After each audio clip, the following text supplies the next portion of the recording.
दोस्तों, शराब की दुकानों के बाहर लगी कतारों में खड़े हुए लोगों को दारू खरीदते तो आपने जरूर देखा होगा, लेकिन आज की हमारी सच्ची घटना कहानी में दरअसल जिले के जिला अधिकारी यानी कि डीएम साहब दारू के ठेके पर पहुंच गए और उनको दारू खरीदते हुए ली गई फोटो और वीडियोज सोशल मीडिया पर जगह जगह वायरल होने लगी।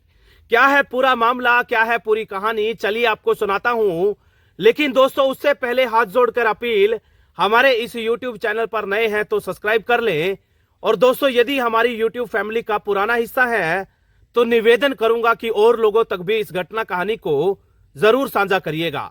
दोस्तों, उत्तराखंड की राजधानी देहरादून और उसी देहरादून जिले के डीएम हैं सवीन बंसल। मिली जानकारी अनुसार रिपोर्ट फैक्ट्स के मुताबिक डीएम साहब के दरबार में बार बार लोगों की शिकायत आ रही थी कि दारू की दुकानों पर एमआरपी से ज्यादा पैसे चुकाने पड़ते हैं। दोस्तों, बार बार मिल रही शिकायतों के निपटारा हेतु डीएम साहब खुद एक शराबी बनकर यानी कि ग्राहक बनकर नजदीक की एक दुकान पर शराब खरीदने पहुंचे। दोस्तों, जैसे ही डीएम साहब वहां जाकर कतार में लगे तो मिली जानकारी अनुसार नजदीक खड़े लोगों और सेल्समैन को कानों कान ये खबर नहीं थी कि कतार में खड़ा हुआ साधारण वेशभूषा पहने ये शख्स कोई आम शख्स नहीं बल्कि देहरादून शहर की राजधानी के डिस्ट्रिक्ट मजिस्ट्रेट हैं।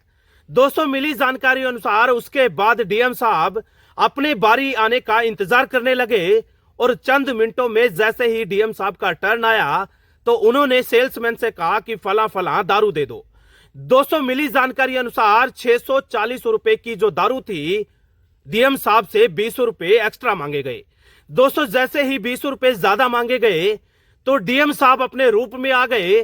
जैसे ही डीएम साहब ने अपना परिचय दिया कि मैं राजधानी देहरादून का डिस्ट्रिक्ट मजिस्ट्रेट हूं, मेरा नाम है सवीन बंसल।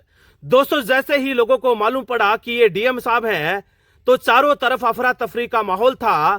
सेल्समैन कांपने लगे और दोस्तों, देखते ही देखते वहां खड़े लोग ना केवल तस्वीरें न ले लगे बल्कि एक शख्स ने तो वीडियो बनाकर सोशल मीडिया पर साझा कर दिया। दोस्तों, लोगों के बीच में डीएम साहब का ये तौर तरीका चर्चा का विषय बन गया और जहां कहीं भी लोगों ने ये वीडियो घटना को देखा, तरह तरह की प्रतिक्रियाएं सामने आने लगी। डीएम साहब ने मौके पर ही ज्यादा पैसा लिए जाने की शिकायत मिलने पर मौके पर ही शराब की दुकान का 50,000 रुपए जुर्माना कर दिया और दोस्तों, यहां वहां भी दूसरी दुकानों पर जांच शुरू कर दी। दोस्तों, ये घटना, ये कहानी सोशल मीडिया पर खूब ज्यादा चर्चित है। जगह जगह डीएम साहब की तारीफ में कसीदे पड़े जा रहे हैं। दोस्तों, लोगों का बस यही कहना है कि यदि हर जगह ऐसे ही डीएम साहब तैनात हों तो निश्चित तौर पर कार्रवाई अमल में लाई जाएगी। निश्चित तौर पर सरकारी कर्मचारी या फिर प्राइवेट दुकानों पर सही से कानूनी तरीके से काम अमल में लाया जाएगा। दोस्तों, ये मामला, ये घटना कहानी सुनने के बाद आप लोगों को कैसा लगा जरूर बताइएगा। लेकिन जाते जाते आप लोगों को बता दूं कि अलर्ट रहिएगा, सतर्क रहिएगा, कहीं ऐसा ना हो कोई इंसान रूपी मखोटा पहनकर बहरूपिया आपके इर्द गिर्द बैठकर किसी बड़ी घटना कहानी को अंजाम दे दे, आपको कानों कान खबर भी ना लगे और आप भी किसी बड़ी घटना कहानी का हिस्सा बन जाएं। दोस्तों, मुझे दीजिएगा इजाजत, फिर हाजिर होऊंगा इसी तरीके के एक और एपिसोड के साथ। अपना ध्यान रखिएगा, तब तक अपना ख्याल रखिएगा।